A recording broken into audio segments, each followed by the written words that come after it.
náttúrunni til þín. Gott CBD einfaldlega betra. Korkur í eldhúsið, korkur á baðherbergið, korkur í stofuna. Við elskum kork. Korkur, umhverfisvænn, hipp og kúl. Páll Þorgríms stoltur styrktaraðili Þvottahússins. Sofía Halldóradóttir, velkomin í Þvottahúsið. Þakka fyrir. Nú erum við officially byrjuð. Welcome aboard, people. Og villingur. Það sjálfsögð. Það rosalegt, sko. Ég elst nefnilega, fyrstu 9 árin, þá elst ég upp í Breiðholti. Já. En ekki sömu megin við Breiðholtsbrautin á þú. Ég í Ljárskónum. Já. That's where all the rich people were. Yeah. Those were the people I tried not to think about. Já, sko, og svo horfði maður yfir Breiðholtsbrautina, þá voru bakkarnir, fellin, og bakkarnir voru eitthvað svona, hvað þetta eiginlega? Þetta var svona hálfpartin venilegt fólk þar, sko. Fellin, það víbra allt bara. Líka þessum tíma. Á þessum tíma, og tútubissur og þessi misti sjónin á öðru auga, fekk maísbaun í augað og... Þetta var stemningin í Breiðholtinu. Hún var líka pínu, sko, þannig ég kom inn á það. Ég bjó ekki í svona villingablokk, sko. Ég bjó á þessum tíma, svona, frá 89. Þá flytti mamma mín og pabbi minn með mig hérna Gyðufell 12. Og það miðjan á Lönguvilsinni. Já, það Langavilsan. Til vinstri Fannafellið og það þar sem að allir sem voru á fjöló eða var eitthvað svona vesen eða var eitthvað svona erfileikar og félagslega styrleiki og möguleg neysla eða eitthvað, þeim var allir pakka saman í Fannafellið. Bara kerfisbundið. Yes. Og við dætur hans Gunna máttum ekki leika við krakkana í Fannafellinu. Það var svona bannað. Af hverju? Vegna þess að þetta voru börn, krakkana eða fólksins sem að, þú veist, hann efaðist að þau hefðu góð áhrif á mig. Gunnar, það pappin. Engan veginn að gera sér grein fyrir því að hann aðalrót alls sársauka og viðbjóðs í lífi mínu. Það aldrei skipt máli. Þú hefði byrjað að hanga með versta og þjófóttasta og illfengasta Hyski. Já, bara jarðarinnar. Þau hefðu bara gert mér gott. Þetta stór orðmaður. Með að við þetta ógeð sem að þessi maður náði að innprenta inn í, harðadiskin minn og ég ennþá að díla við afleiðingarnar af því eins mikið og ég reyni að vera í bata gagnvart því. Og staðan mín í dag þannig að vegna áfallastreituröskunar sem að kallast komplex PTSD. Sem þýðir komplex, hvað þýðir það? Það þýðir flókin áfallastreituröskun. Það þýðir flókin áfallastreituröskun. Já, ok, það er ekki hefðbundin heldur flókin. Það þýðir basically... Hver munurinn? Það þýðir basically... Hún er flóknari. Já, ég var að leifa mér kannski. Já. Go. Það þýðir basically ef þú eru orð fyrir ofbeldi, áföllum og vesinni á í grunnbensku á unglingsárum og líka inn í fullorðinsárin fullt af þessu óleyst þá komið það mikið streita og spenna og sár inn í kerfi hjá þér. Þú ert ekkert að fara að lifa einhverju heilbrigðu lífi með öll verkfæri og eðlilegt vænghaf sem persóna. Þú ert ekkert að fara bara eitthvað, ég ætla bara að fara í háskólan. Grunnurinn er sýktur, sko. Það er þannig. Það eru alls konar tengingaleysis afleiðingar til staðar sem skapa deyfiþörf og deyfiþörf er oft byrjunin á fíkn. Og oftar en ekki fólk með óunnin áföll er að leita í deyfi leiðir. Þau viti ekki að þessu að leita sér að huggun. Þau viti ekki að þau eru að leita sér að einhverju svona þú veist, einhverju svona Hefðu þú ekki leitað í þessa deyfi aðferðir ef þú hefðir alist upp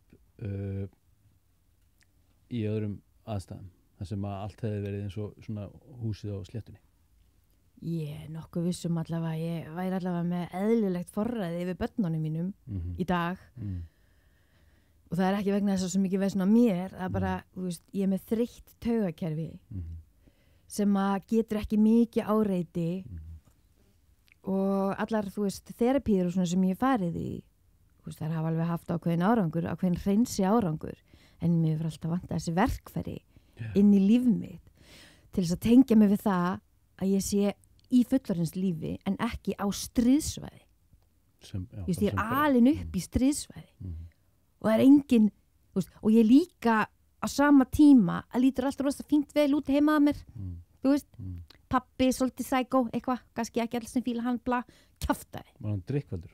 Hann var bara, hann er narsasisti og ég er ekkert að segja þetta bara því mér finnst það.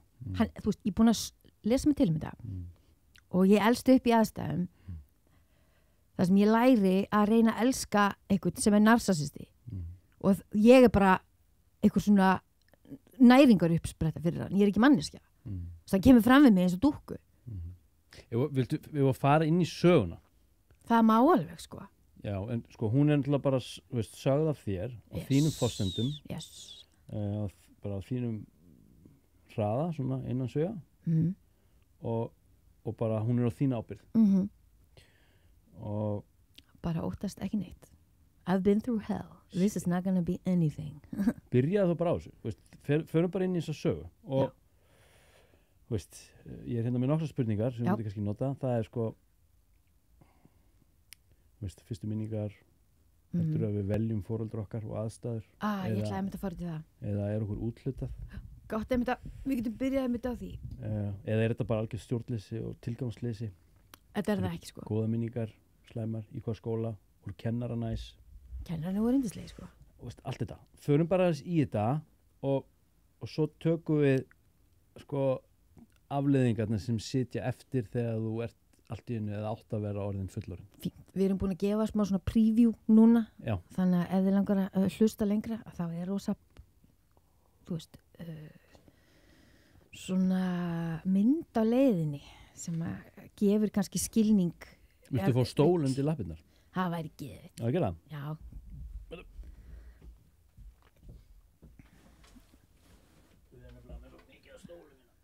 Þakka þér fyrir. Þetta er ekki.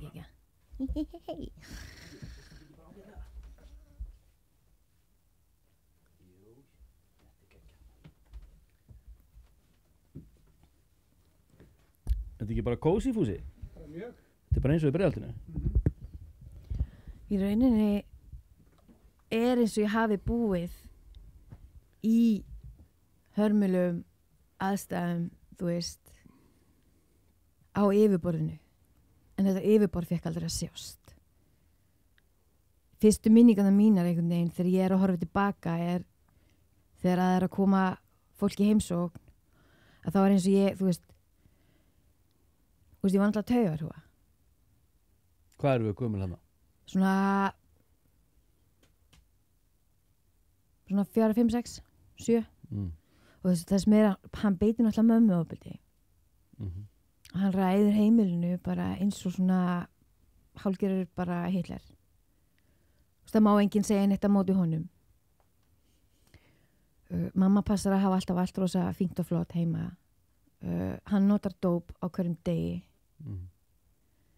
Og þú veist. Hvað var hann að nota? Manstu? Já, hann er bara að reykja hass til dæmis, þú veist, sem að eðlilega sumir kannski gátu gert stundum og eitthvað, ég er ekkert eitthvað að fara að vera eitthvað, hass er ágæslega, þú veist, ég veit ekkert um það, skilurðu, fyrir utan það er ekki einu svona neitt sem að fólk getur fengið einu svona lengur, en mamma mín lifði stöðu móta við það að barnaverndarnefnd gæti komið inn, af því hún vissi að pabbi var líka að selja, sko, og hann var bara, og hann var ekki svona badass motherfucker, hann var bara ógeð.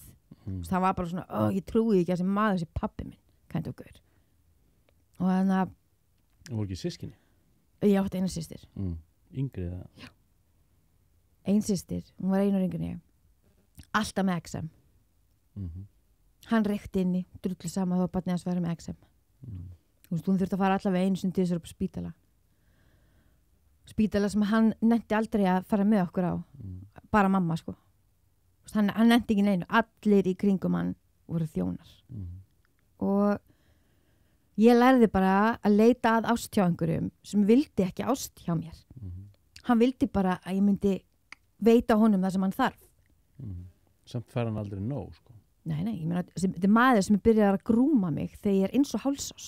Hvað er að grúma? Grúma er að gera manneski tilbúna fyrir kynferðisleg samskipti. Þegar þú ert hvað komin? Eins og hálsás. Þú veist, hann er bara, þú veist, ég er að fá flashback þegar ég er eldri, þegar ég verð edrú, aðra menn sem hafa misnotað mig, en ekki hann.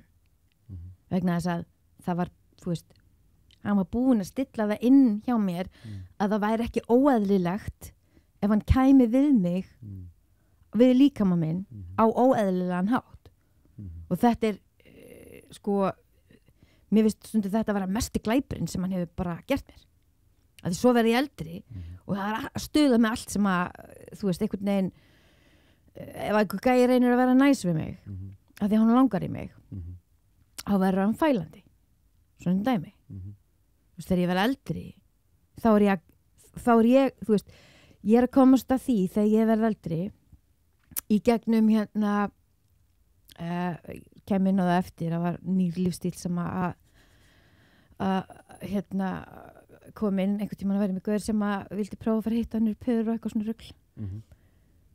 Við erum búin að kofverða þann svolítið hérna. Já, allir gangur að því. Það talar rosa vel um það. Já, ég vissi það. En það kannski hendar ekkert öllum. Ef þú vilt nánd og ert að leita nánd í sambandinu þínu og ert ekki með grunninn sem að ég er með og allar þess að tryggjara, þú veist, bara frábært, gangi ég vel, skilur, til hamingju og eitthvað bla. Þú veist, ég meina, ég er einstaklingur sem að læri það mjög snemma að ég er háð kynferðislegri spennu.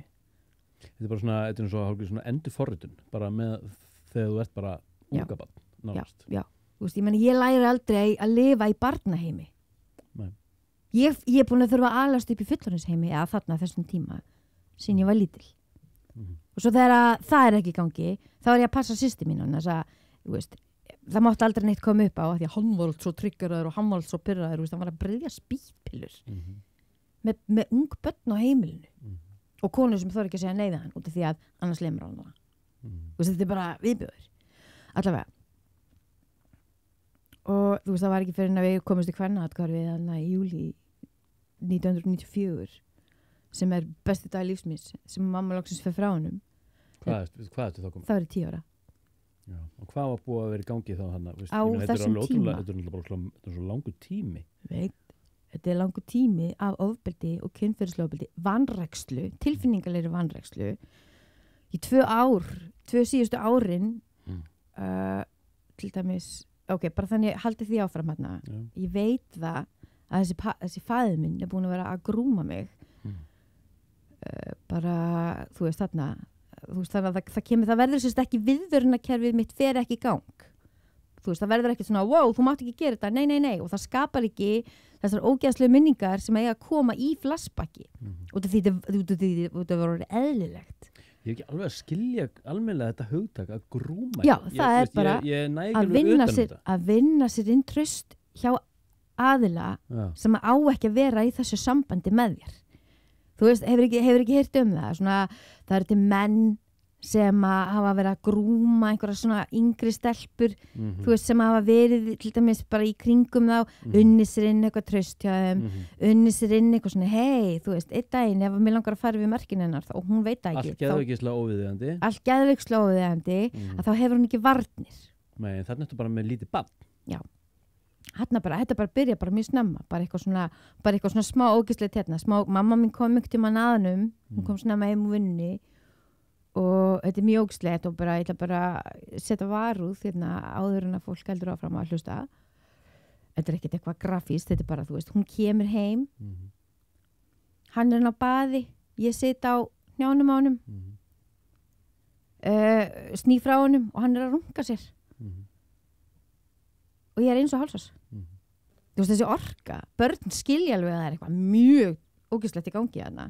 Og svo sama tíma, hei, þú veist, ég áður öruggirna, hei, það ekki hætta í gangi en samt eitthvað hrikalegt í gangi En hefur hún sagt þér þetta? hún sagði mig þetta sko þegar ég var 17 Og hún bregst ekki við í ótta við öryggi, í ótta við ofbeldi segja. já, bara, hún náttúrulega bara panikar þú veist, auðvitað segir hún eitthvað og reynir að fara frá henni, en hann finnur hann alltaf aftur þú veist, þetta er alltaf sama sagan, alveg sama hvert mamma fer hann finnur hann aftur, sannfærin að hann sé svo frábær og góður maður eða eitthvað bla bla bla og hún náttúrulega með sína sögu af rosalegri höfnun og miklu ofbeldi, þú veist, hún var fyrir ofbeldi frá pappa sínum, þú veist, nýkomin að vöggustöfu Thorvaldsen einhvern veginn, með mömmu sem að þú veist, loksins gat fara að hugsa hana hún með allan skaðan af því þú veist, það var ekki búin að fá að vera nált mömmu sinni síðan hún var lítil, og bara síðan hún var fætt skiljur og hún fer einhvern veginn inn í líf sem að er bara byggt á veist, þvingandi og óþægilegum tilfinningum og hún fær aldrei að vera frjáls þú veist,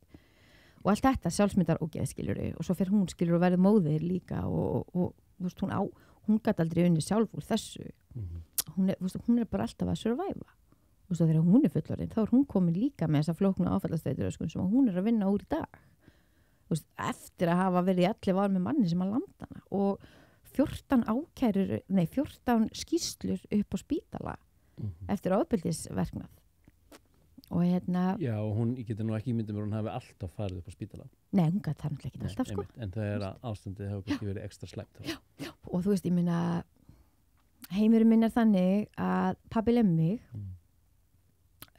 skjólið mitt er skólinn þegar ég fór í skólan þegar ég var lítil fór ég ekki í skólan til þess að læra Nei.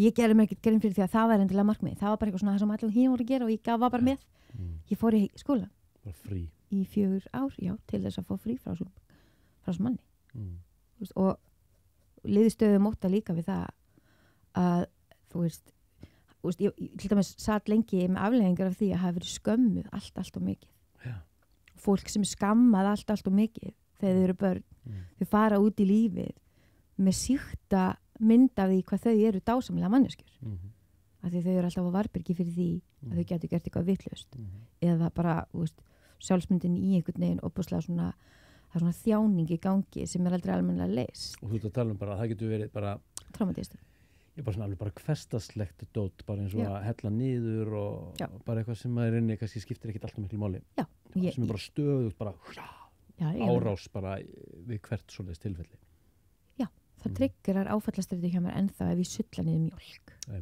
þá var ég bara slegin og skömmuð og það var bara þú veist, ég fæ svona ótta tilfinningu líkamann þegar börnin mín sulla niður ég þurfti í alvörunni að segja við sjálfum mig upphátt þegar börnin mín, 3 stelpur sko þurfti að segja við mig að ég öskraði eins og að væri bara eitthvað að fara að gerast og maðurinn minn alltaf bara sem elst upp í óbúslega þægilegum aðstæðum þannig skilur, það er ekki ofbeldi og þess maður má alveg mistakast og svona hann er bara eitthvað, hvað ert að panika yfir þessu og verður bara pirraður og svo verður þetta líka að einhverju svona vegg og gátt í sambandinu hvaða viðbrögð ég hef sem er fullorðin einstaklingur á ekkert þarf að hafa og ég þurfti að læra að segja við mig Sofía, þetta er alltaf leið, pappin er ekki að fara að koma inn og hann er ekki að fara að lega mig bara í hausnum á mér þetta er ekkert lógist alls ekki, en ef að líkamannum þú veist, if this is what the body has been scoring man bara vöðvaminnið er óbúslega stór partur af batanum þú veist að segja að það þarf að fara að endurforrita and unbecome eins og það er orða bataferli mitt í dag snýst rosalega mikið bara hei, þú veist, þú ert með allan þennan pakka en þú ert samt þvílíkt dásamlega manneskja og þú þarft ekki að akta út á þetta þú þarft ekki að velja menn sem að get ekki veitt henni tilfinningalega ég þarf ekki að velja mér nýjan pappa ég þarf ekki að velja mér eitthvað sem að verndar mig gegn honum veist, lengi á valdi ég bara gæja og þó hann verður lengur farin út í myndinni en hann var ekki dáinn þá, hann er dáinn núna sko sem er mjög ákvæmt og hérna hann hafði þannig áhrif í lífið mitt að hérna ég valdi mér yfirleitt stráka sem að basically litu út eins og að vera nýkomnur út af fangilsi við erum ekki að tala um einhver svona sæta gæja í jakkafötum sem er konum með stúdent við erum ekki að tala um einhver svona stabíla gauðra sem að þú veist, hlustuðu á mömmu sína og og bara, þú veist elska friðin og allt þetta af því þeir veita mér ekki spennuna sem að þarf inn í líf mitt sem að læti mig traumabonded einstaklingin upplifa einhver tengsl sem að eru raunveruleg. Þú svona fóður fyrir svona eitthvað sásöka líkama sem að hefur orðið til. Já, hann hefur orðið til en þess að þar, sko, það tala það að maður gera það sem maður þekkir. Ok. Af hverju gerum við það? Vegna þess að þegar við erum lítil þá lærum við að gera það sem við þekkjum. Við lærum að gera það sem við þekkjum hvort sem þessi eitur eða ekki. Og ef þú lærir að ofbeldi hluti af ást þá kann heilin ekki að aðgreina það fyrir þú fær aðstoð. Og það líka við tilfinningulegt ofbeldi.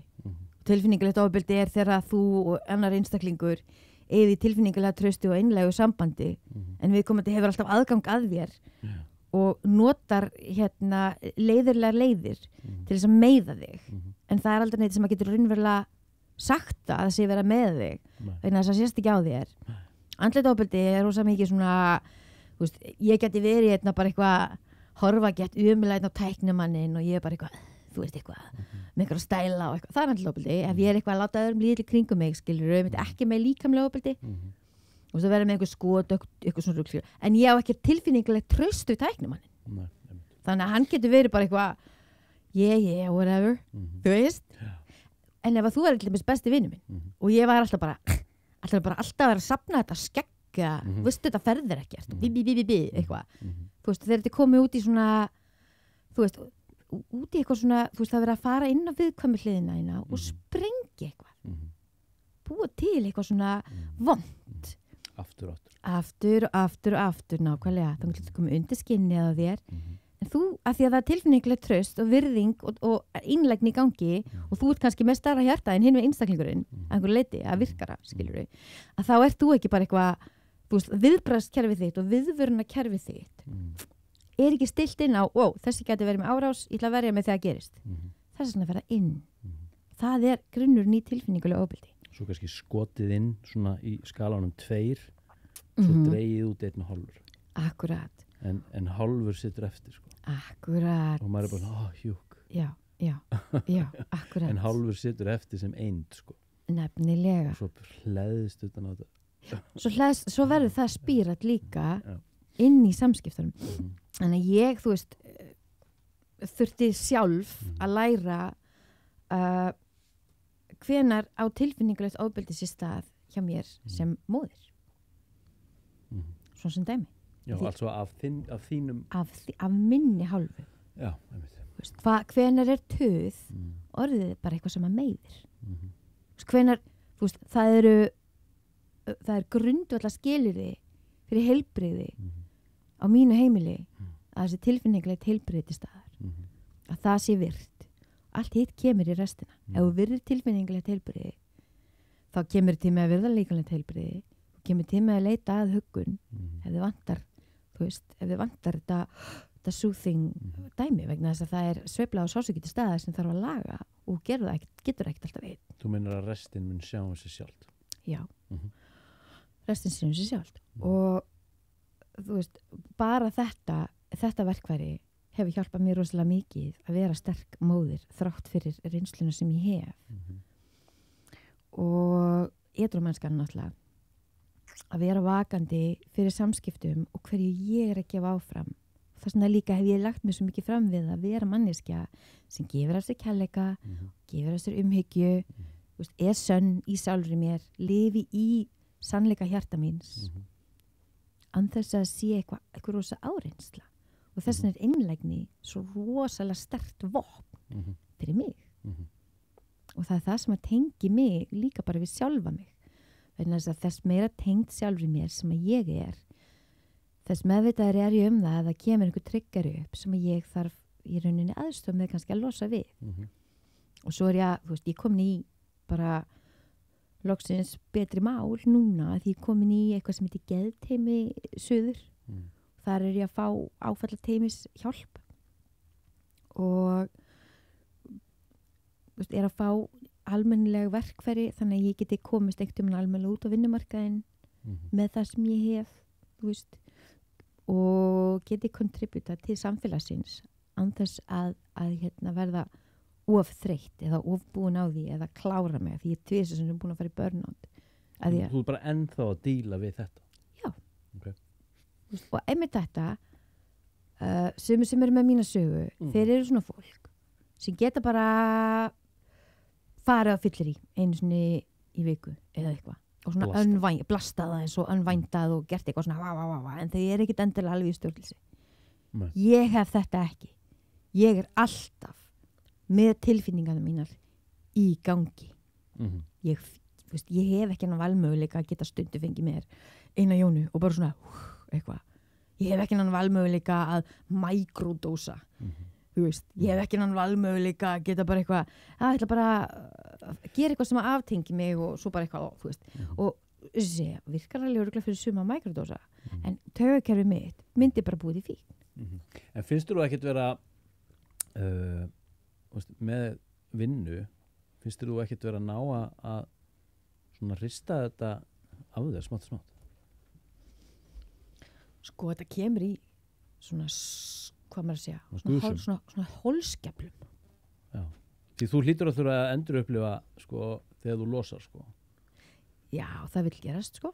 Það er eiginlega óhjákvæmilegt. Þú veist, því tilfinningin kemur inn og hún situr og þú hlýtur að þurfa að upplifa þegar hún losnar sko. Já, og þá þarf ég það er sem ég kalla kvíðastreitu tíma. Já. Stundum að maður er jafn að sjá flashbacki. Já. Og maður er með eitthvað í sögunu sinni sem er að hafa raunveruleg áhrif á núið manns. Hvernig flashback ertu að fá? Hvernig lýsir þetta sér? Flashbacki er þegar maður endur upplifir atburð sem þú kannski manst ekki eftir. Já, sem að í rauninni kemur upp í einhverjum ákveðnum aðstæðum að því að núna er heilinn, taugakerfið eða undirmeðvitundin nógu sterk til að taka á móti því. Það er eins og maður sem er svona fristikistu sem að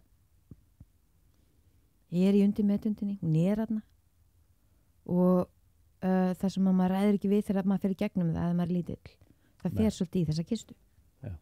Svo opnast, svo í rauninni er alltaf eins og sem hún sé tekin úr sambandi á til þegar maður er orðinn sterkari, þegar maður er farin að geta höndla þessa hluti, en það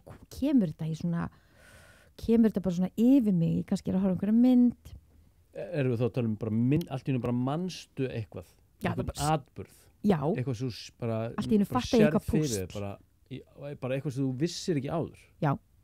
Það er rosalegt. Já, þetta er þannig. Það er eins og einhver komið tíminn og segi, hei, pabbiðinn kom inn til þín á næturnar. Já. Og þá bara, byrju hvað meinarðu? Já, alveg rétt. Já, þess vegna svaf ég ekki á næturnar. Já. Byrju, já, þess vegna fór mér að ganga svona ill skólanum.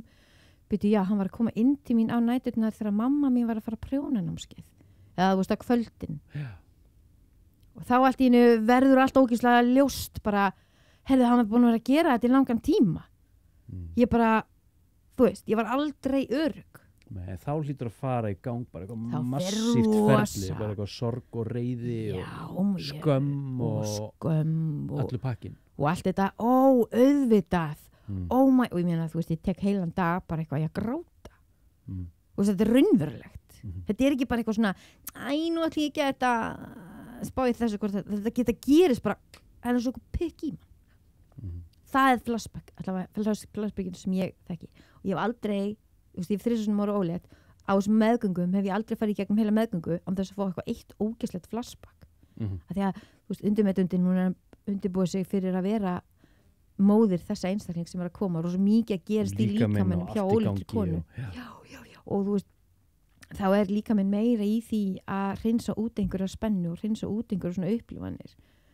Og þunglindi hjá óléttum konum ástundum er stundum, þú veist, inn í þessum pakka. Já, áhugavert maður. Og þegar ég... Þið þarf að tala um fæðingarþunglindi. Já. Segjum eitthvað bara sem að á bara eitthvað að spretta úr engu, en svo eflaust sprettur það bara úr einhverju. Já, ég meina, það er að gera að skoða vöðvaminnið og söguna sína ef maður er að díla við þunglindi sem ólétt kona. Já, ég var ekki búin að spá þessu. Veistu hverju ég var líka ekki búin að spá í? Stakkur ég á erfitt með það að lifa einhverjum gaur að vera næs við mig sem að ég veit að vill eitthvað kynferðslegt frá mér sem ekki einhver svona spennugæi eða bad boy. Það ekkert með það að gera hans í einhver bad boy. Stelpur vilja bara bad boys. Fólk veit oft ekkert hvað að tala Hvað málið? Mennirnir sem að sóttu ég að vera hjá mér þegar ég var krakki. Og ég ekkert að segja þess að ég sá í öllum. Pabbi minn fór með mig heim til vina sinna. And you can only imagine what that means. Lánaði? Já. bara, þú veist. Þessi menn höfðu sérstaklega við það að vera ótrúlega kammo og skemmtilegir. Alveg þanga til. Og ég á eina minningu þar sem hann keyrir með mig upp á eitthvað fjall. Systir minni með og ég held að við séum fyrir einhvern bíltúr. Og ég svona 9 ára þarna. Og við förum í sjoppuna þarna í Hafnarfirði og pabbi segir eitthvað, fáðu þér svona og hann var líka alltaf stjórnullu sem ég gerði sem hann var ógeðslega fokkin pirrandi gaur ofan að þetta, skilur við Kræst, sko, allavega þú veist, gaurinn sem að Jón Gnarr leikur oft þessi rauðþarði crazy hérna Georg Bjarn Freðarsson já, ekki einu sinni hann heldur, þú veist, vídeospólu hérna gæinn já, einmitt sem kemur hérna í frakkanum hann alveg snar þetta mjög lýsandi dæmi persónleikan sem að pabbi minn hafi sem að bara fáir útvaldir fengu að sjá til. Þetta skrýmsli sem að mamma mín þurfti að sofa við hliðina á þannig til hún fór frá honum í júlí 94 og þá fórum við til Kvennaathvarfið og það besti staðir sem ég hef farið á bara, og ég ennþá þakka kærlega af öllu hjarta fyrir allt sem að konurnar í Kvennaathvarfinu gerði fyrir mig og mömmu mín og systur mína. Vist, ég bara... En þú varst á leiðin í bíltúr? Og ég var leiðin í innan bíltúr. Gaman að segja frá því að ég líka með það í HT sem taugaskaða afleiðing. Skemmtilegt. Allavega.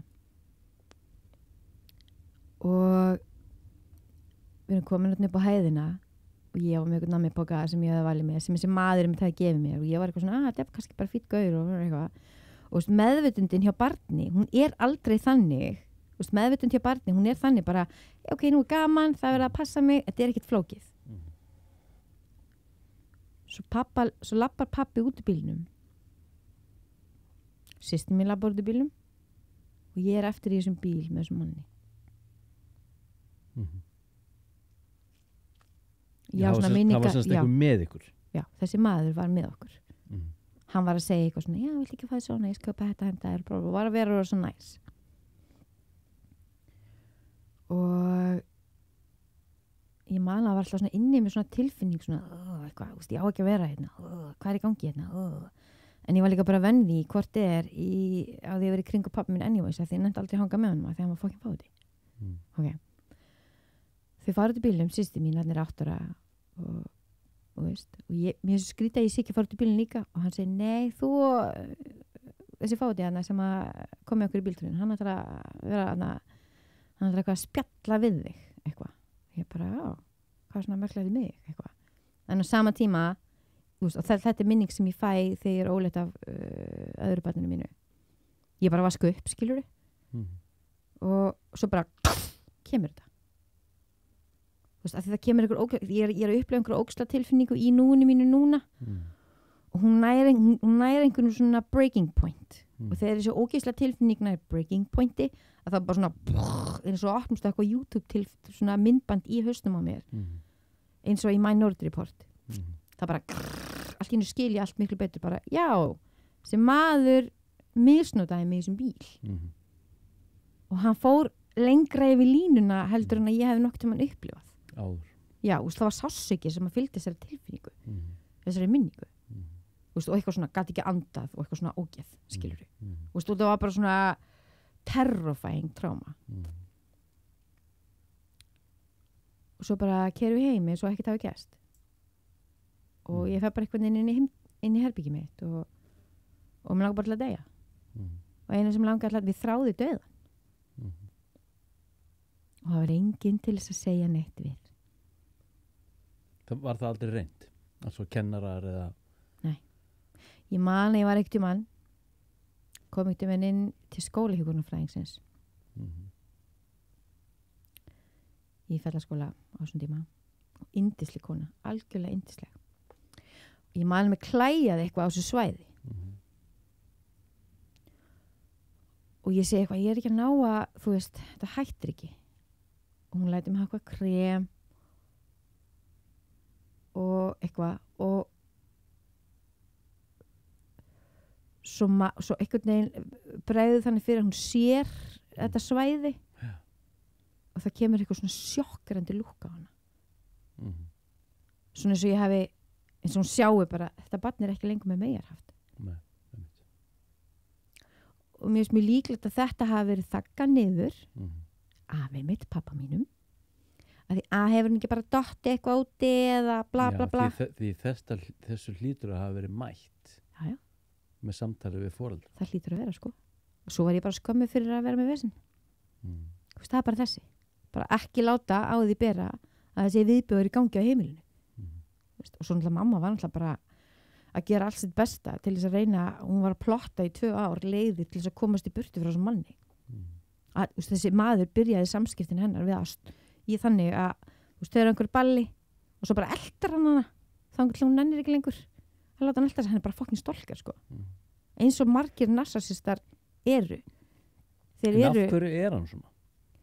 Það nefnilega er góð spurning þessi maður og þessi menn af hverju eru þessi menn eins og þeir eru? Þetta er eitthvað svona sjúk aftenging í geðtengslum við sína eigin foreldra eða móður oftar en ekki móður það vantar alla tilfinningalega næringu frá móður það vantar alla svona raunverulega öryggið því að sko þú nærði ekki einu sinni að tala inn í kjarnan sko nei, þú veist, svo bara þetta er bara eins og eitthvað svona vél já, svo líka annað það fylgta mönnum sem að hafa ekki fengið tilfinningalega næringu með mömmu sinni alltaf með það eru nýttslega menn pappi minn var psycho þú veist, hann er psykopati þú veist, hann var það bara það var mjög augljóst þegar hann var bara krakki og ég spurði mann sem að hékk með honum mikið þegar hann var krakki eða var svona uppáhaldsbróðir og ég segi við hann hvenær, bara svona mjög blátt áfram bara eitthvað eftir fund því að við vorum saman fundum hvenær fórst þú að taka eftir því að pappi minn væri psykopati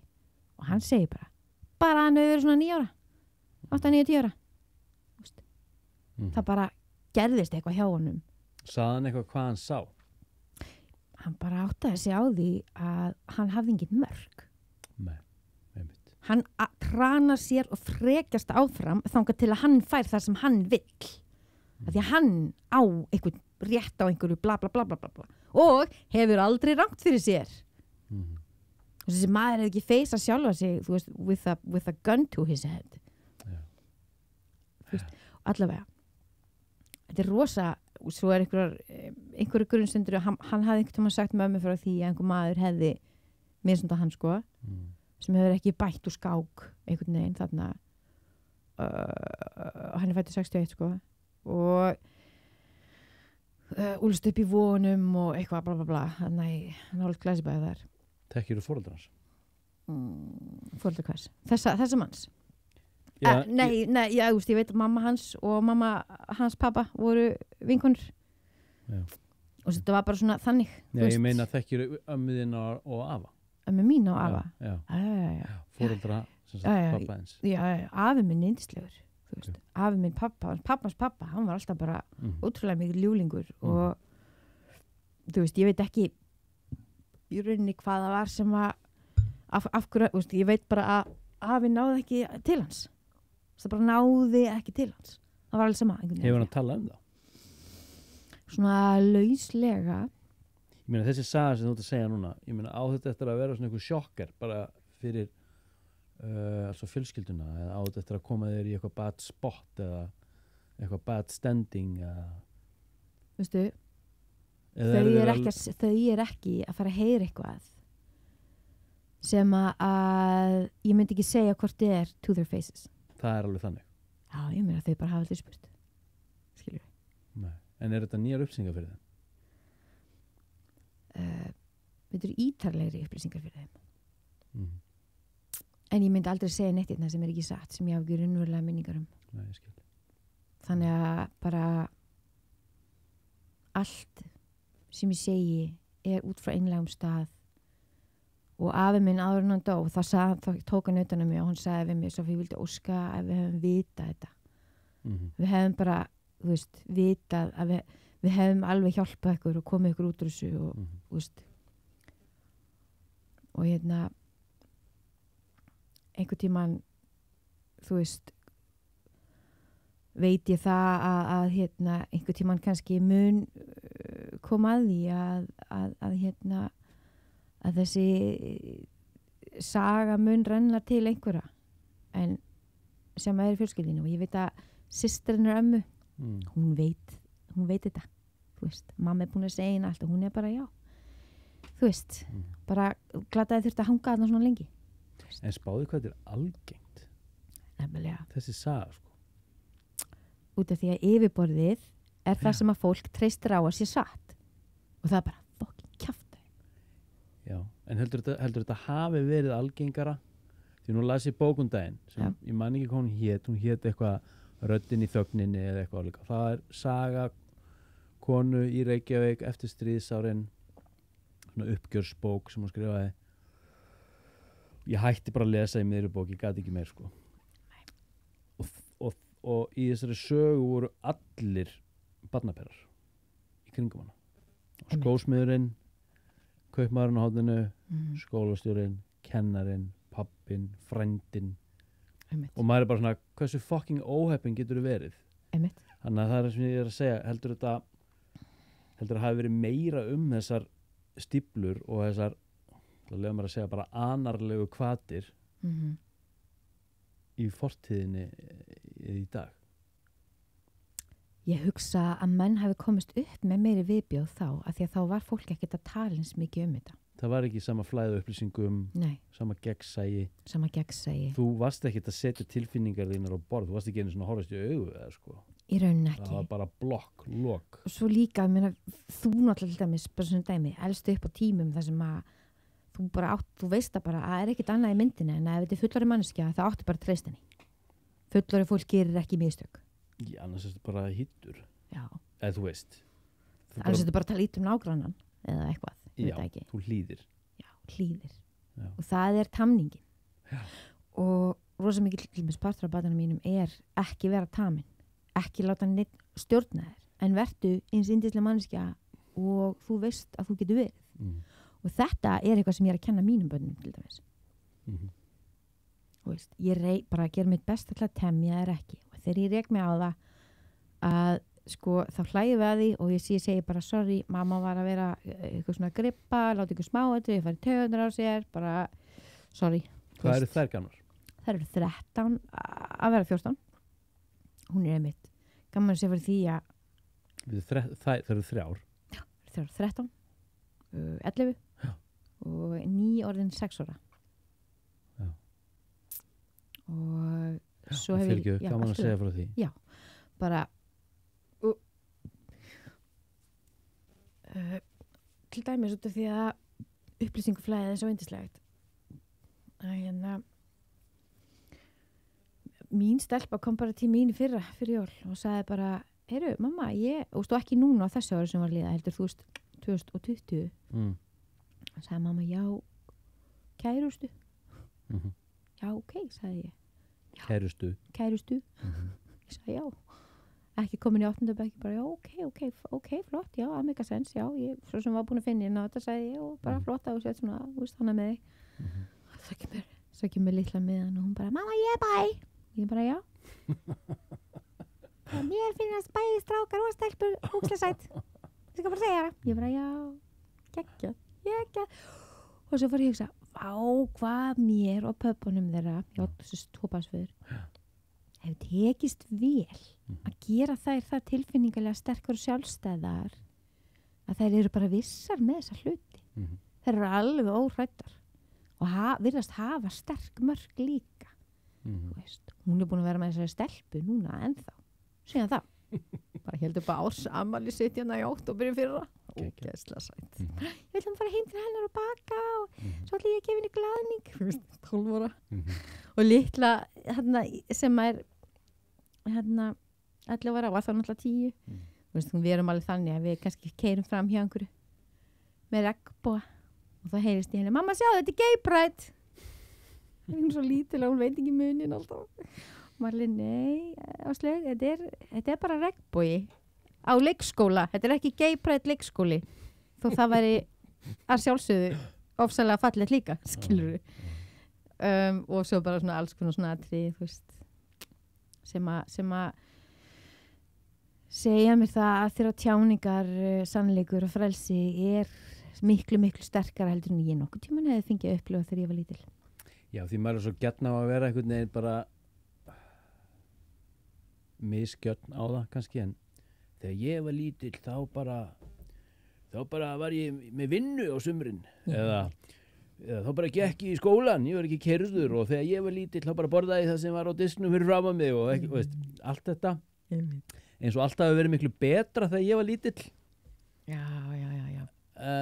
Og það svo það var líka svo bara sjáu ekki þetta sem þetta lýsa sko. Veist, ég er sjálfur að vinna með börnum og unglingum og ég sé þessa unglinga og þeir eru bara margir hverjir eins og með kyn og annað, kynvitund eða verund eða hvað þetta heitir nú, allt saman. Veist, þau eru bara mörg hver bara í einhverju flæði, bara eitthvað fluid.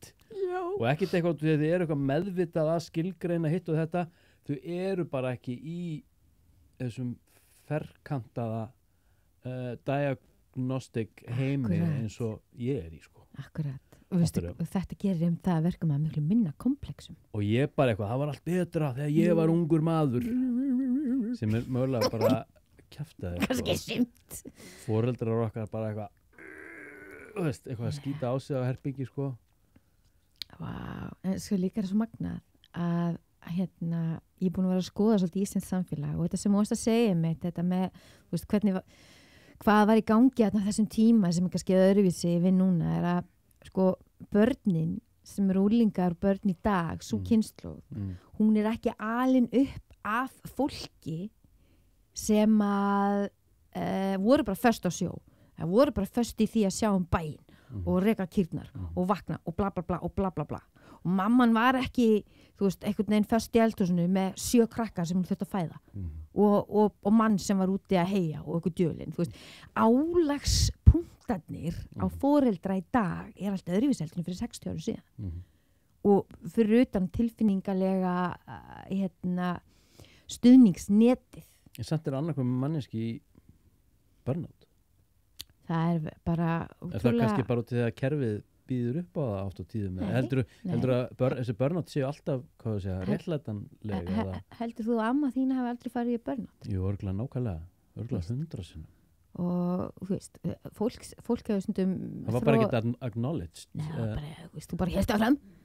Ísland er land sem að þurfti að verða ógeðslega stórt á 100 árum.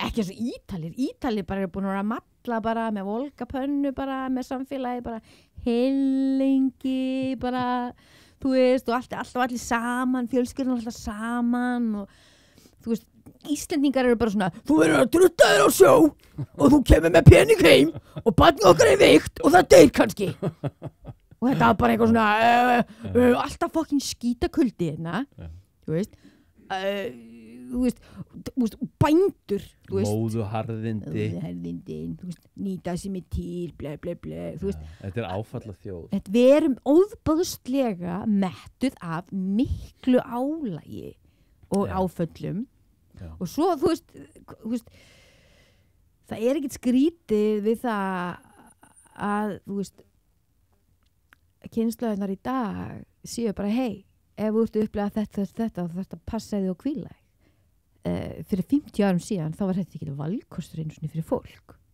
þú þurfti bara drullaðir út að ná að kýrnar þeim var alveg sama þó þú er í kvíðastreitukasti undir sæng og er reykt að mega neitt þú veist, ekki einu svona fólk hefði einu svona leift sér það, skilur mig veist, og ofbeldisafleiðingar ég meina þú veist, ég veit það allavega for a fact að amma mín sem að elur upp pappa minn hún elst upp á heimila sem er mikið ofbeldi og amma mín, langamma mín hataði afa minn hann langaði minn hún hataði hann svo pestina en ég meina, hafði hún eitthvað að segja um það hún hélt bara áfram í þessu sambandi veist, með þessi börn, hélt áfram bara kláraði þetta bara veist. Og þetta er náttúrulega áfallastreituröskun sem óunnin og ógreind, hún hefur beina áhrif á persónuleika fólks. Mismikið. Já, mismikið sko, mismikið, en ég ekkert að segja allir séu með eitthvað háttstig sko. Nei, en þegar þetta farið að hafa mikil og gríðarlega áhrif, þá þetta farið að, í rauninni að skerða virkilega getu okkur til þess að framfylgja hinum og þessum skildum sem foreldrar og sem makar og sem skattgreiðendur og what so. Já, ég mun að sér það, þú veist að ég fer að fá svefntruflanir í hittifyrra. Já. Þú veist, ég vakna bara allar nætur 3:00 eða 4:00 þó ég hafa farið að sofa 10:00 þó ég hafa farið að sofa 12. Ég vakna af því að líkaminn minn veit ekki að hann ekki að stríðsvæði. Hann er bara tilbúin í átök. Hann bara man. Og með þreytt taugakerfi. Það er ekkert skrítið að ég hafa verið að leita í alls konar deyfileiðir sem ekki efnatengdar. Þú veist, þessu strákamáli mín bara svona, ef við það farið, ég meina í fyrra þurfti ég til dæmis að æfa mig í því sérstaklega að leyfa einhverjum gæja að vera næs við mig sem ég hitti reglulega. Vitandi að það myndi vera álag fyrir mig. Altså að vera næs við án þess að það hefði verið tengt eitthvað svona kynferðistengt. Jú, einmitt af því að það væri eitthvað kynferðislega tengt. Án þess, og allan tíman, þú veist, ef mér fannst ekki óþægilega, það þurfti ég að segja við sjálfa mig, hann ekki að grúma þig, þú ert ekki barn, þetta allt í lagi. Þú getur farið og þú vilt það enginn að neyða til að vera hérna. Triggerinn sem að ég helst að upplifa einhver næskægi langar aukslas í mig og ekki að bjóða mér upp á þetta spennuleikrit. Þú veist, að heilinn á mér, undir mér og líka minn veit, ok, þetta kemur til mig að triggera það að mun fara taugarnar á mér. Næskæðirnir enda með að fara í taugarnar á mér.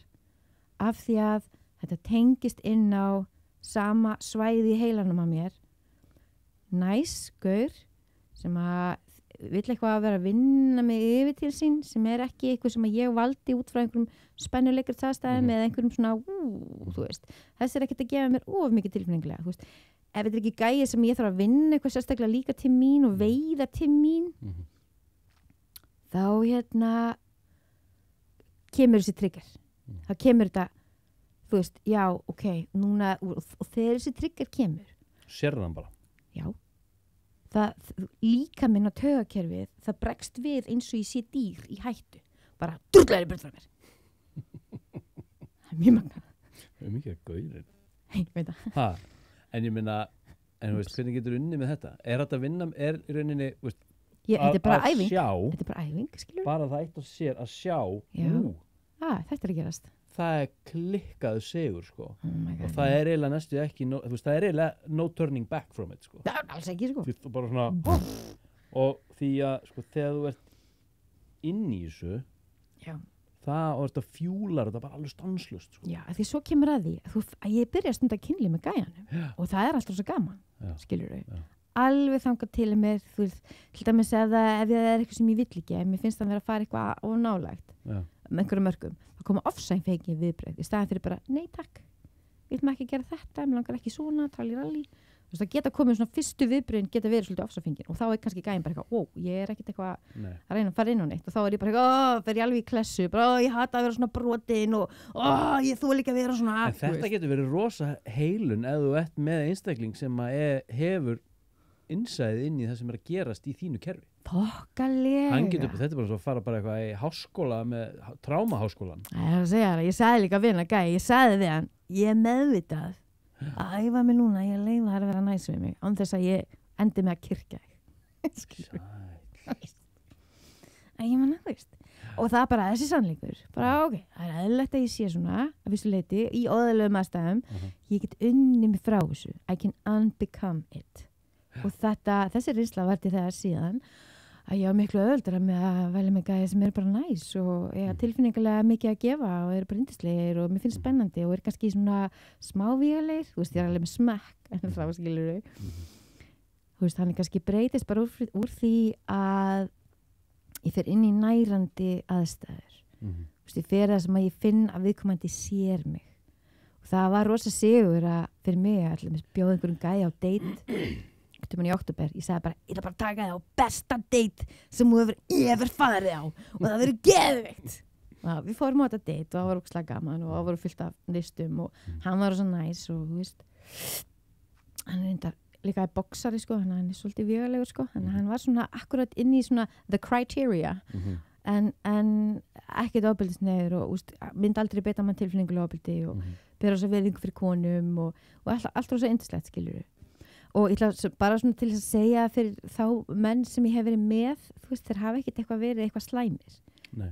Þú veist Nei, einmitt bara, þú veist, það er einhver einn skilur þar sem ég var bara, never again þú veist, og ég var alveg látið þá heyra Þetta er svo fínt Já, en það er alltaf viðbröðin mínir tryggari sem ég er að díla við sem að skapa samskiptin og tenginguna þú veist, og lengi vel Því þetta er á svo fínum sviðum, það er svo mikið næmleiki sko. Akkurat, og svo er ég líka bara rosa næm og með stórt hjarta og vill alltaf ógeðslega mikið gefa gott af mér og vill alltaf skapa eitthvað ævintýri og eitthvað fallegt, þú veist.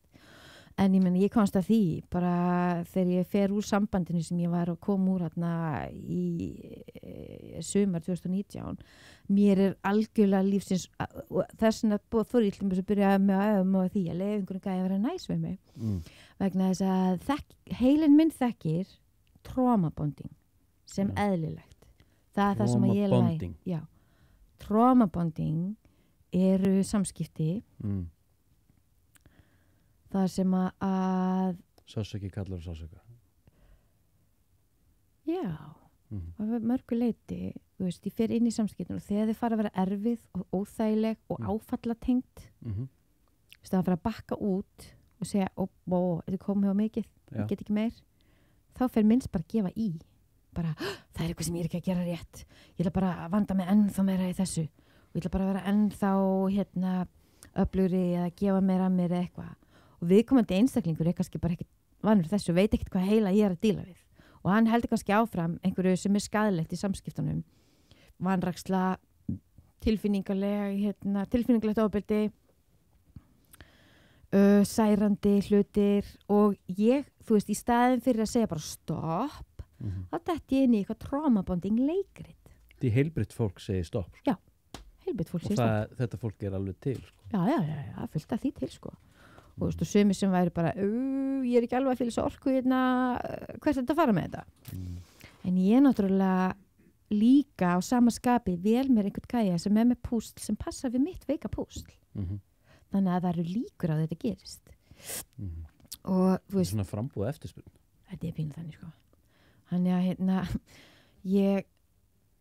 erum við að tala veist, sko ef þú googlar trauma bonding þá er þetta bara þú veist, í rauninni geðtengsl þú í rauninni myndar geðtengsl við þessa mannesku og það eru örugglega raunveruleg tengsl alveg fullt af raunverulegum tengsl bara skammtafræðilegu út frá skammtafræðilegu sjónarmið sko. Já, ég meina þú ert búin að mynda ævintýri sem er að enda mjög harkalega við þessa mannesku en það byggist á því að maður er með svona development trauma sem að í rauninni er það sem ég er að díla við daglega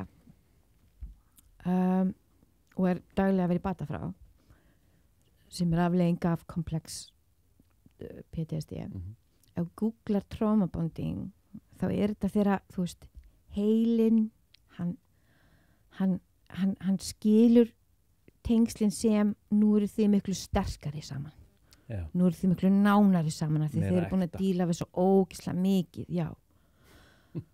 og það er alltaf hársársauka þröskuldur inn í þessari tengingu þetta er mega dysfunctional þetta er fucking dysfunctional sko. Já, ég er alveg að skilja hvað þetta segja yes. Wow, það lítur að segja ýmislegt mig Well, you have my number Sko, en eru við hvað var það svona kynlífs og ástarfíkn fólk leita sér hjálpar við því það er líka uppfylla skort á ást einu sinni var ég með manni sem er kynlífsfíkil og hann er líka narsisisti ég er alin upp til að velja narsisista þannig er sjálfsmyndin mín, þannig eru skilabóðin, þannig er fucking prógramið en það líka bara ef ég finn smá lykt af þessum narsisistum þá er ég bara stay the fuck away from me get ekki þessa menn sko bara komin alveg með svona nett, ekki bara burnout heldur bara svona had it up to here en það er ekkert eitthvað oft sem það hefur náttúrulega gefst það er bara, þú veist ef það gerist það sem að ég er að reyna að koma inn á ég var einu sinni manni sem að hann arkaði alltaf meira og meira yfir mörki mín ég upplifði kynlífsfíkla þannig bara maður eða kona sem að ekkert að leita tilfinningalegu sambandi við þig sem persónuna þig hún ætla bara að fá allt sem að hana langar í og þegar hún er búin að klára þig en hann fær aldrei nóg nei, þegar hún er búin að klára þig þá verður bara eitthvað annað og á þessum tíma átti ég náttúrulega erfitt með að koma mér úr skaðlegum aðstæðum og því það líka bara afleiðinga því að hafa verið með svona uppeldi að maður veit aldrei þegar aðstæðunir eru of skaðlegar þegar maður er líka svo fljótur að skamma sín og reyna að gera eitthvað betra og endar einhvern fucking þóknara hlutverki sem að ég líka með ofnæmi fyrir en það var þá, skilurðu þá sagði þerapisti mér þessi maður, hann var aldrei vinur þinn og hann var þér ekki vinnveittur í rauninni ekki, nei. Og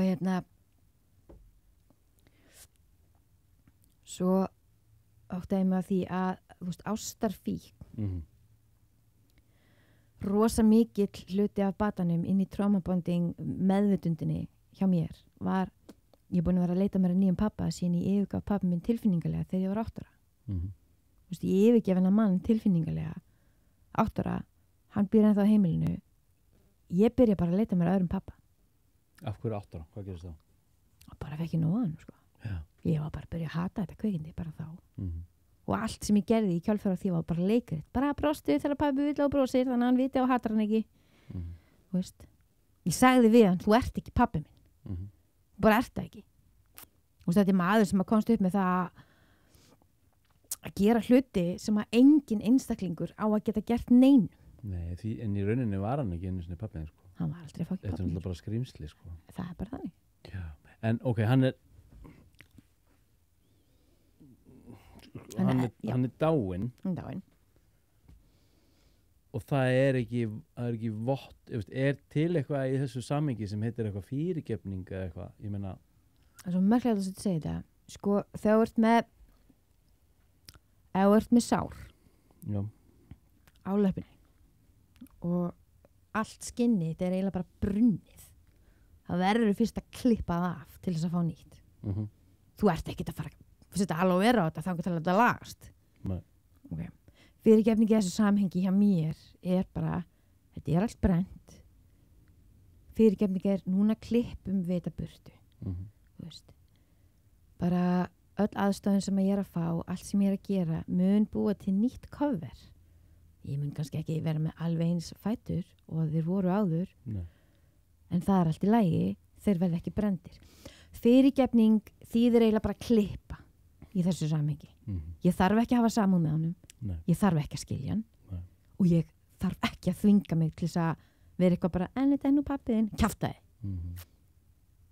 það er bara alvarleg meðvirkni einhvern tímann reyndi ég að fara inn í eitthvað já, hann var nú sært barn og bla bla bla og já, ég ætla bara að var eitthvað að biðja fyrir honum og innan barnina að segja bla bla bla og endaði með að segja mér við hann einhvern tímann þegar ég hitt hann í stræt og óvart bara ég elskaði pappi, sem ég náttúrulega var kjaftaði að ég elskaði hann ekki raskat Oh my god eitthvað svona að því ég fara einhverja ráðstefnu og eitthvað, skipti máli gott sambandi pappa og ég bara sambandi með fóreldrisni, bara já, ég skil það en ef þú áttir aldrei neitt pappa to begin with þú veist, eitthvað hrikalegt gerist þarna á leiðinni að þá ert ekkert að fara að enda neinn tengsl á neinu sem að er í einhverju sérstaklega ást ekki þarna, ekki þegar skaðinu sem hjá mér hefur orðið svona mikill og að þerapisti mér sagði, hún horfði á mig, hún sagði gerir þér grinn fyrir hversu alvarleg meðvirkni þetta var og ég bara var ég ekki að gera allt rétt? Hún bara, nei og bara please reynda að forðast allt þetta og ég fann það þegar hún sagði þetta bara þetta hafði actually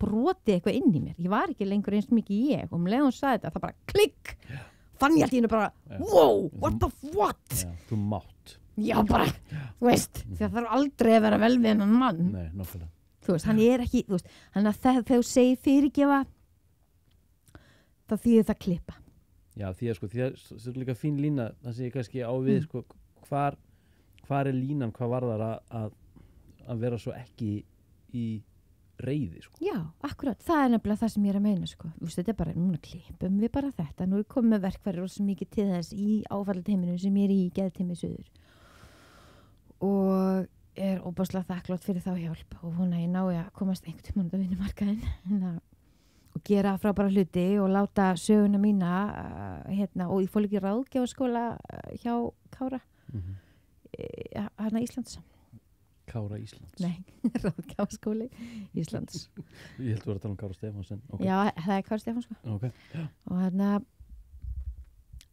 þú veist, ég hef óbúslega mikið af eiginleikum og hæfileikum og óbúslega mikla innsýn núna er ég bara að díla við það að ég bíllinn ég fái alla varahlutina og vélina í lag sem þarf og veri ekki með, þú veist veri ekki með alltaf með þaklausan bíl nú er ég bara að byggja almennilega Svo rigningi bara inn í hann Já, einmitt nákvæmlega eða þú veist, fuglar get ekki kríur get ekki komið og bara, þú veist eðilagt allt og get ekki við bílinn og svona Ætli mig ekki segja sem svo ég sé búin að vera með svona net sem ég hef alltaf þurft að skipta núna ætli ég bara að fá almennilegt þú veist, sett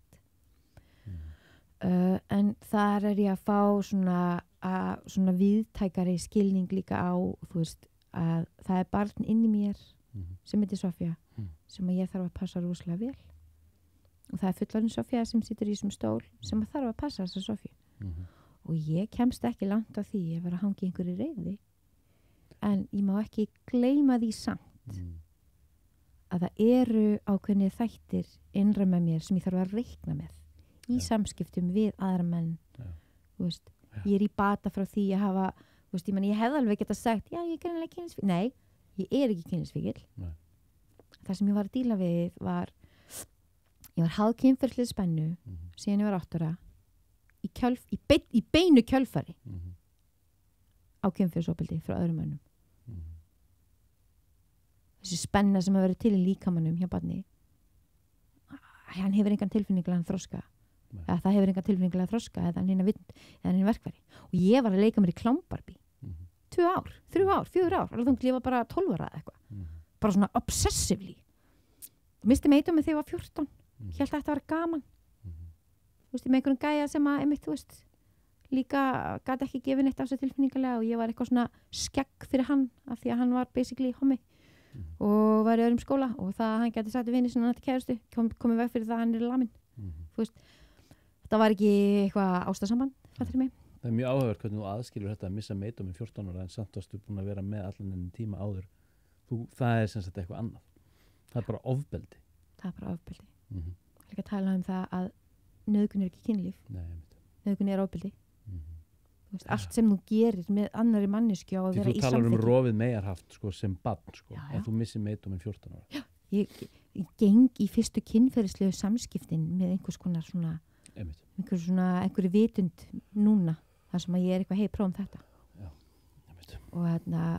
og einmitt verð óbúslega þunglindur 15 ára rólingur og ég læri það að ég verð aldrei svona stelpa þegar ég verð þegar ég verð þess að kynþroska ég fór að skoða það líka ef maður er búin að vera háður kynferðislega spennu sem maður kunni ekki að losa út hefur bein áhrif á kynþroska þetta er ekkert farið bara þýðir ekkert að segja við krakka þetta er búið já, ok, þarf þú að vera ég eða? Nei og þetta er búið þegar heilunin er búin að byrjuð og er farin að eiga sér stað og það er byrjuð rosalega mikil heilun á mörgum sviðum og er búin að vera líka á mörgum sviðum svona í öðrum aðstæðum líka lengi Sko, þetta er þetta ofbeldi sem þú og mammaðin verða fyrir þetta er klárlega kynbundið ofbeldi þú veist, við erum svona að komast í lokin á þessu mér langar að koma aðeins inn á þetta með MeToo byltinguna sem er búin að vera eitthvað svona í 2 hollum skils mér hvernig finnst þér að MeToo byltingin hafi hvernig hefur hún finnst þér þú eða þín saga einhvern veginn passa inn í þetta kombo ég meina, ertu hér að segja söguðin að hér inni í dag örugg út af MeToo-byltingunni. Hefur þetta eitthvað með það að segja? Það getur vel verið að hann hafi haft kannski einhver áhrif. Værur að segja þetta fyrir 5 árum? Já, ég hef vel verið að segja þetta fyrir 5 árum, sko. Ég var búin að vera, þegar ég byrja að vera edrú þegar ég 18 að vera 19. Einmitt búin að vera að reyna eins og ég geta að deyfa mig og finna ljósið mitt og reyna að finna einhvers konar sannleika og hugun og reyna að finna einhvers konar kikk í lífinu og líka bara surviving. Ég byrja að fara í Stígamót 2003, bara hvernig einasta 5. til Dóru. Í viðtöl þá eða? Já, ég vissi það að ég kemist ekkert í gegnum fyrsta árið með edrú ef ég myndi ekki fara í Stígamót á sama tíma. Bara 5-6 árum eftir það, þá hefði ég alveg tekið þetta viðtal með þér, sko. Já, ok. En ég svo sannarlega styð allt sem að MeToo er að gera. Hvað finnst þið MeToo er að gera? Hún er að skapa þessa meðvitund og nú vil ég meina það að MeToo er líka fyrir stráka. Ef að strákar verða fyrir kynferðislega ofbeldi, þá eru þeir ekkert í ykkurum, ef eitthvað þá er það mikilvægara, finnst mér núna að þeir tali það og segi frá því að þeir hafa orðið fyrir hlutum. Sérstaklega ef þeir eru fyrir ofbeldi frá annarri konu. Konur eru líka alveg erfiðar, sko. Það er alveg toxic konur að núti sem heldur ekki að komast upp með það að hafa sýnt öðrum mönnum ofbeldi. Það er svolítið svona óskilgreint. Bara þá að vera sama atkvarf til fyrir stráka eins og fyrir stelpur. Og það er búinlega mikil þörf á þessu í samfélaginu.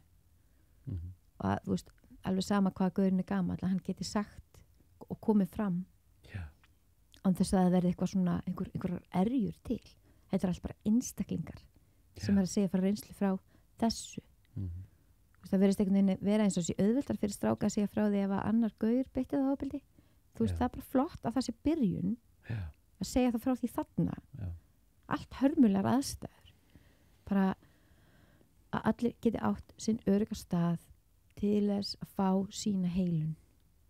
Það er einhvern veginn grunnpunkturinn í því sem ég er að segja. Og MeToo náttúrulega þurfti að verða til á þessu leiti af því að þarna voru náttúrulega, þetta byrja náttúrulega í því að það eru stelpurarnir sem eru í aðstæðum sem að menn er að ráða öllu.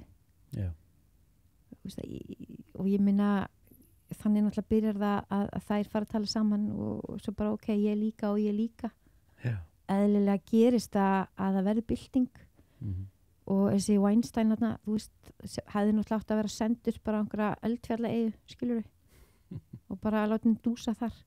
Og ég get alveg lofaði því, Gunnar, að ef ég væri í neyslu, að hef ég orðið einhver svona kókaindrottning sem að myndi bara smala til sín einhverjum svona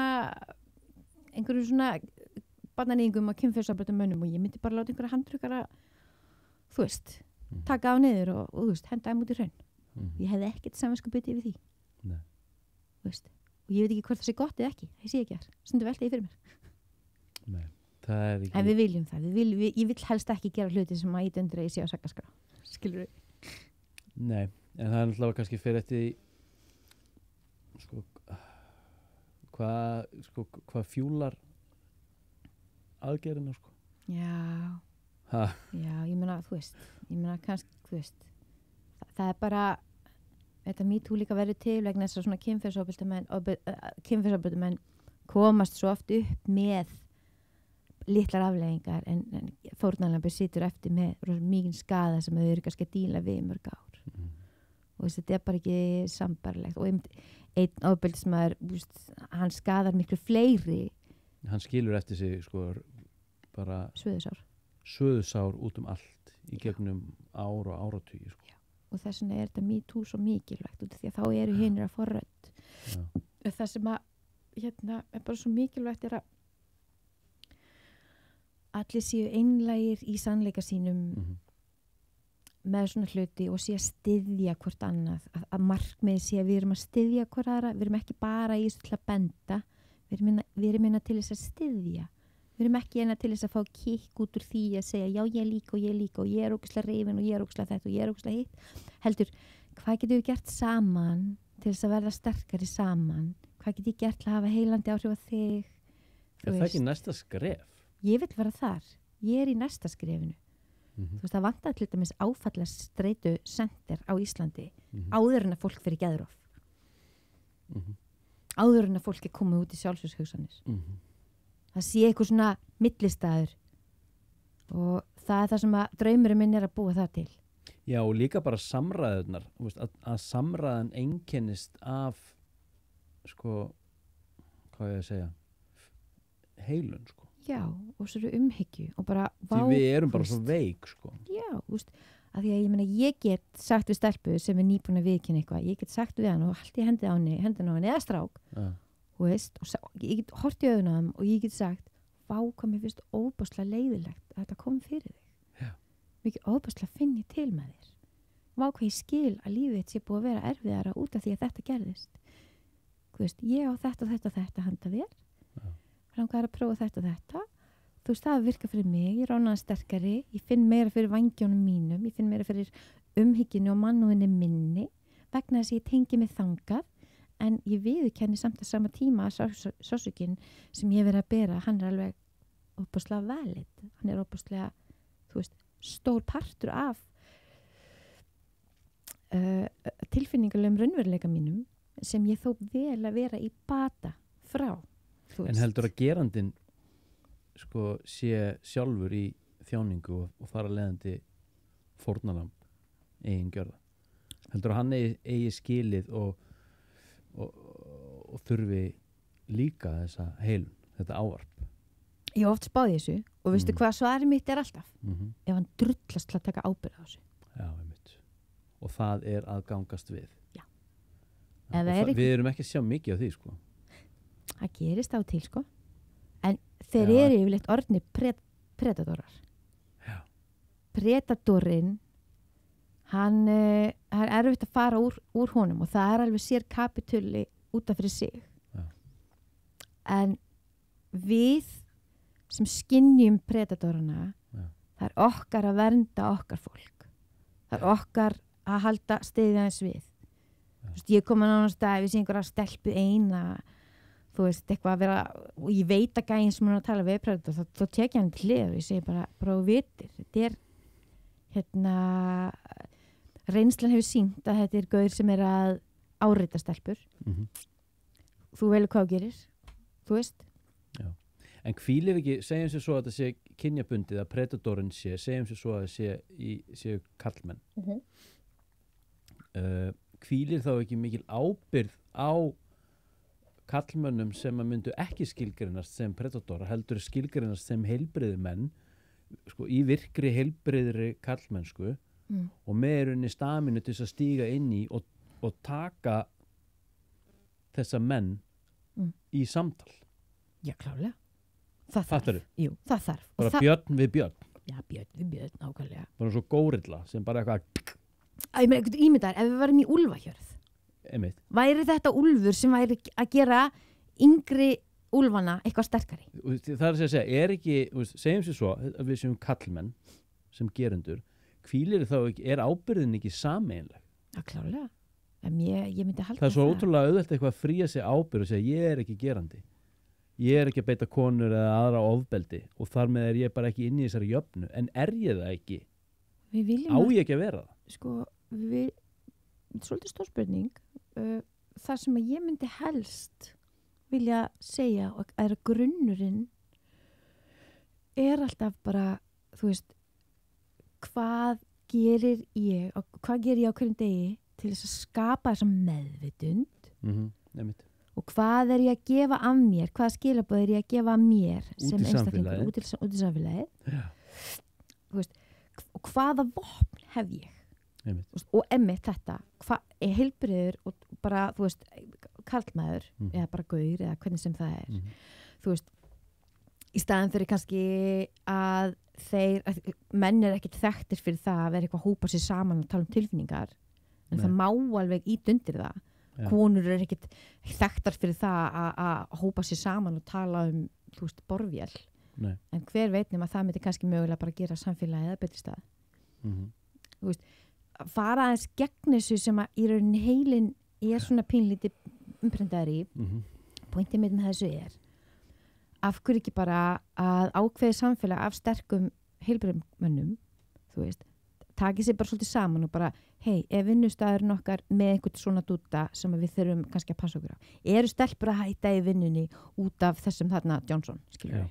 Inn í þessum litlu samfélag. Og enginn að segja neitt af því að hann með einhver völd eða hann með þetta eða hann með hitt, skilur við? Já, en svo hann bara lítill hræddur strákur, sko. Já, og svo stundum veldi ég fyrir mér, eru þeir stundum bara að bíða eftir því að verða bestaðir? Eru þeir að bíða eftir því að einhver stoppi á? Einmitt. Stjórnleysi að byggt á því bara, ég veist komast upp með þetta. Já, og þá líka, eins og segir að sjálfsögðu þarf að taka á því ákveðinu umhyggju, en ef viðkomandi vill ekki taka ábyrgð á þessu, hvernig einstaklingar eru við þá með inn á svæðinu? Þarna veist, þú kemur náttúrulega inn á fórstæðinu og pappa, en þú er náttúrulega greinilega með psykopata, sko. Já.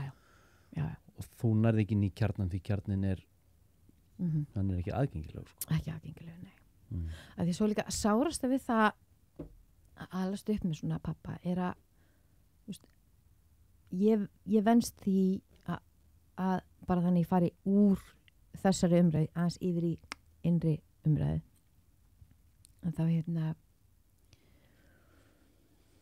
trúin mín á það að ég ást skilið frá manninum sem á að passa mig mest í öllu lífinu, hún er ekki til.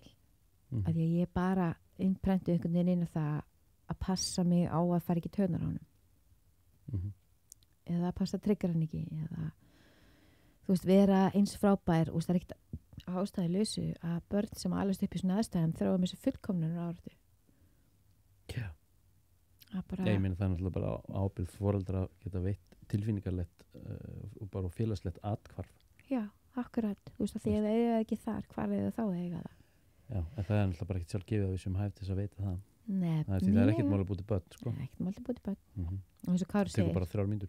Já, tekur bara 3 fucking mínútur. I should know. Og eins og Kári segir að fólk þarf leyfi til þess að eiga hunda. Já. En það þarf engin leyfi til þess að búi til nýjan einstakling. Nei. Þú þarf leyfi til þess að ætlaða börn, ekki sagt það. Já. Bara þú veist, við þurfum alltaf að passa upp á hvort annað sem heild. Já, heyrðu, núna er þetta bara áðurum fyrir minni við getum verið inn til miðnættis. Já. Þú veist það alveg. Já, ég veit það. Og en við höfum alveg, sko þessi þáttur, þetta er ársþátturinn. Heyrðu, til hamingju með það maður. Geðvikt. Og það er ekkit, og fólk hefur komið inn aftur, sko. Sumir. Maybe this part. Þetta er eini þátturinn sem að við höfum tekið sem Davíð eða ég hefur verið fjárverandi. Og þú er búin að standa í frábærlega, Gunnar. Takk fyrir það. Sumir leiðis, Jesus. Ég er alveg bara ég er bara svolítið í mólum eftir þessa frásögn. Samt sem áður, sko. Já. En á góðan hátt, sko. Og bara takk fyrir að treysta mér og okkur fyrir sögunni, sko. Takk fyrir það. Og þannig við komum inn á þetta með breiðaldi. Já. Krakkarnir sem að byggja í Fannafellinu, margir, sem eru svolítið svona vandalism eitthvað. Þú veist, ég skildi þá, ég tengdi alltaf mest við þessa krakka. Mér langaði alltaf mest að vera með þeim. Því er það að koma sem aðstæðum? Það er rosa mikið. Mikið til. Já, ég gleymi ekki að ég kom einhvern tímann, við ætlum að hvert undan einu stráknum, bara svona smá útúr, við ætlum að hvert undan einu stráknum sem hefði verið leiðilegur. Og þetta var líka erfiðast strákurinn í 6 ára bekk, hann er í 7 ára. Já. Og ég gleymi aldrei. Hann mér langar að segja nafna þess en mér finnst það samt ekki eins og ég hefur rétt á því, þannig að ég ætla ekki að gera það. Nei. En hann var alltaf einhvern veginn aftengdur í ofboðslegri spennu, bara áttur rosa erfitt með sig og augljóslega vantaði ofboðslega mikið öryggi. Ég var búin að sjá mömmu hans og hún var alveg svona gælla og svona greinlega svona pía sem að, þú veist, var með eitthvað að svipa sög og ég, þú veist, og þú veist, hann vildi rosa mikið verið á mömmu sinni, hann var svona stjórnlaus. Og þetta var eftir einhvern fólkdag, allavega. Svo kemur sumar, við erum út að leika, hann kemur, sparkar einhvern krakka, einhvern djöfulinn. Við verðum brjáluð, þarna hópurinn, sem erum ekki Fannafellskrakkar. Og förum sko inn á stigagangin á honum í Fannafellinu. Og hann á heima annarra hæðinni, miðinni. Og við böngum. Bara. Alveg hérna brjáluð. og svo opnar maður hurðina og ég finn það bara fuck annar pappi þessi á pappa eins og pappi minn og allir krakknir byrja bara Þessi, veistu hvað strákurinn var að gera og ég var bara krakkar, nei já, við verðum að segja og eitthvað svona, þú veist, og ég bara krakkar, grjótaldi, fucking kjafti ég sé það áttur að það horfi í augun á hann, hann er bara með svona morðlúk og hann stendur þetta við hliðin á pappa sínum ógeðslega hræddur hann bara nei, please ekki augljóslega búin að vera að berja einhvern veginn svona stóðarn einhvern veginn svona með einhvern veginn gelhár út í lofti einhvern svona leðufrakka bera ofan, ég var bara og það var vínlykt skilur sem kom frá hannum ég var bara krakkar, nei og svo var ég bara, nei krakkar hei, hann var bara rugglast krakkar, hann var bara rugglast þetta er allt í lagi, krakkar hann gerir þetta ekki aftur, Jói, varst ekki bara eitthvað þú ætlaðir ekkert að rekast í hann og hann alveg, nei þetta er alltaf lagi, þú veist og ég bara, hei eftir þetta það var bara svona mutual respect hjá mér og svona strák hann böggaði mig aldrei, ég böggaði hann aldrei hann var á sama stríðsvæði og ég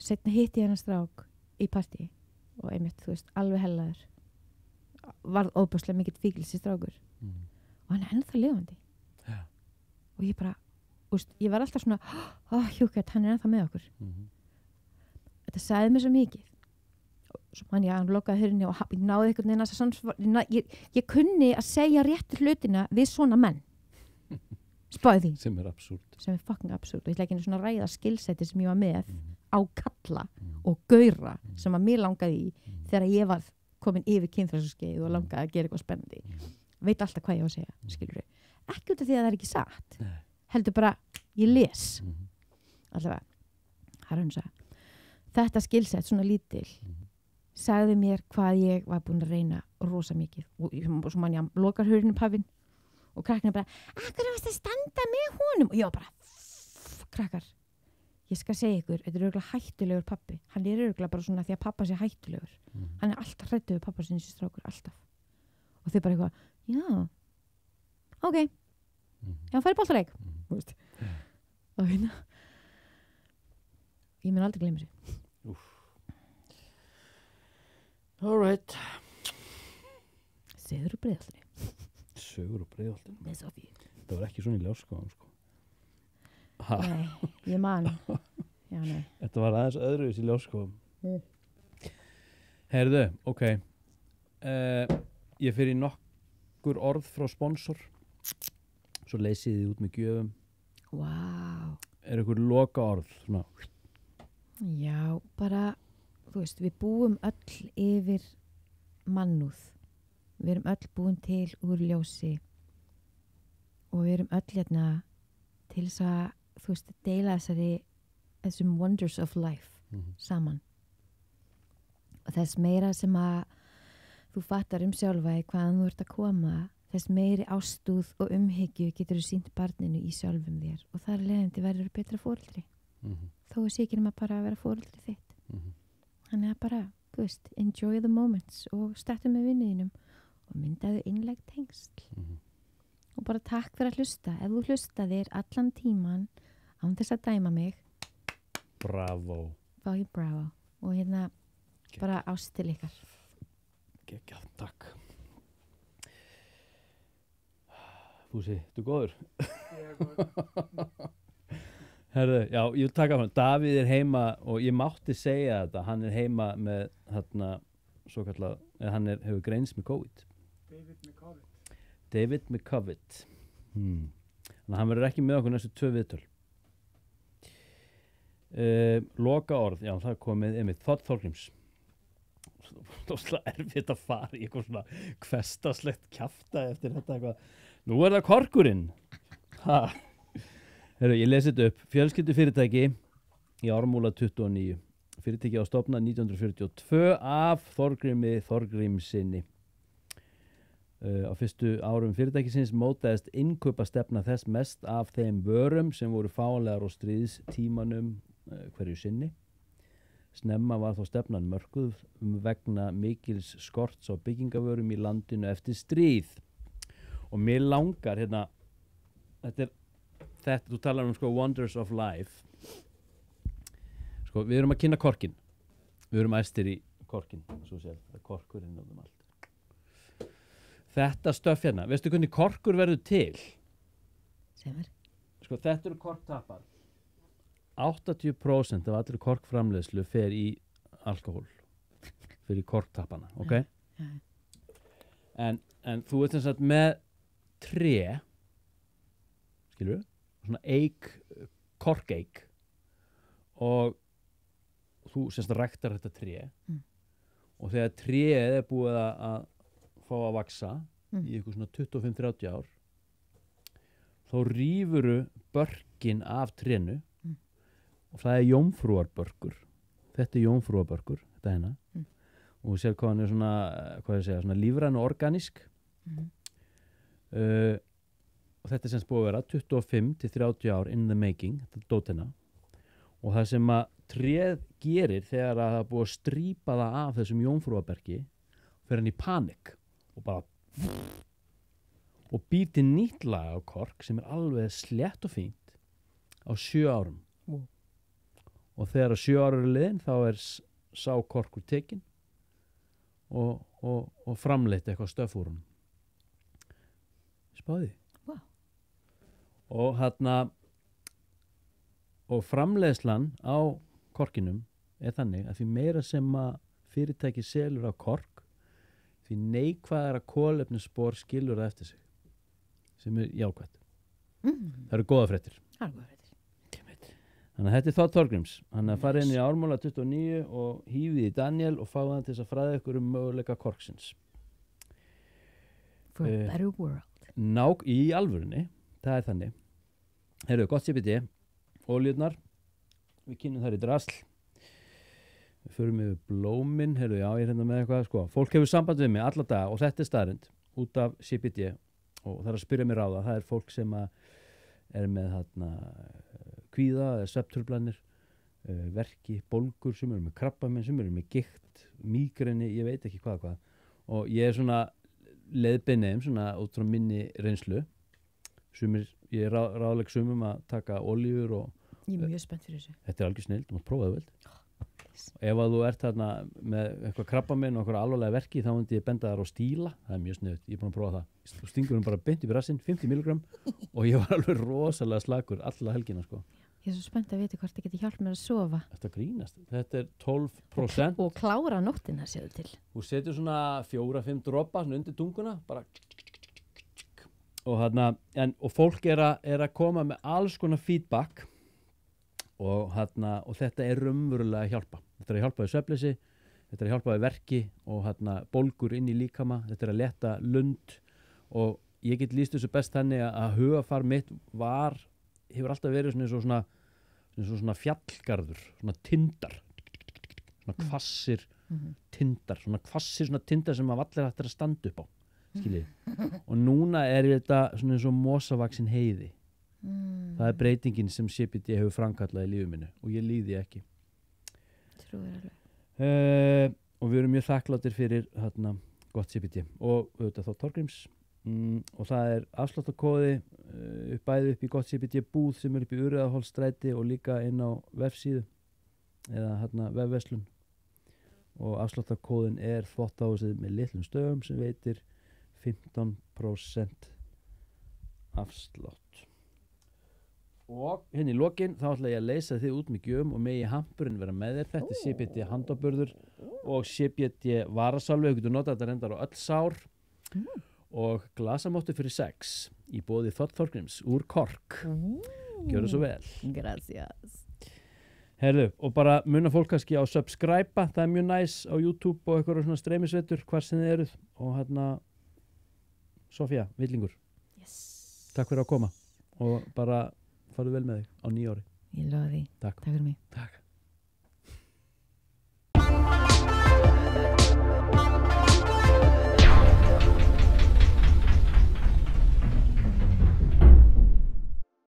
Frá náttúrunni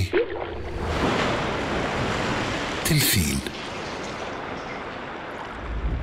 CBD er einfaldlega betra.